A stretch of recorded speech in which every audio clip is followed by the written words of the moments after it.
Those are in our food supplies, and some of them are illegal in other countries.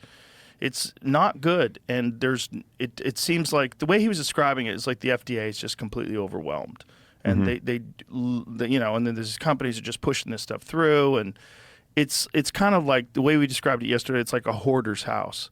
Like, how do you clean this up? Like, you get into a hoarder's house, you're like, oh God, Yeah. where do we fucking start? That's what our food system's like. Our food system is like a hoarder's house. Well, I heard that guy. I don't remember his name. He's a venture capitalist. In the last week, you guys were talking about. He was saying that like when he travels abroad, he can eat whatever he wants, and then when he comes back to the U.S., he puts on weight. Yes. And that was Chamath. Yeah, that was a great one. He was incredibly intelligent, and then I was looking up something else popped up where they were saying that the bread in like Subway sandwiches is considered cake in Europe. Yeah. Because of the sugar content. Yeah, some countries consider it cake because it's mostly it's like it's fucking cake. Come on, it's not man. really. It's bullshit. Yeah. We have bullshit food, and I don't eat most of that stuff. But if you do, you're going to be really unhealthy.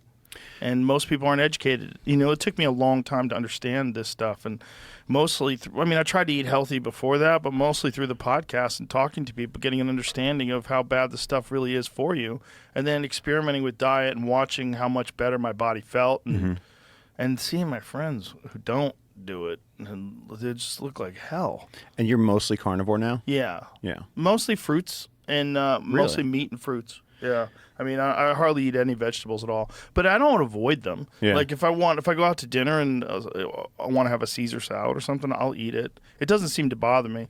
But what does seem to bother me is pasta.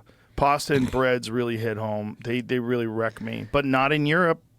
Not in Europe. Went to Italy last summer, had pasta, had pizza, no problem at all. But I don't understand why. There's a bunch of things that we do. Robert F. Kennedy Jr. explained a lot of it. So did Gary Brecka. He explained a lot of it.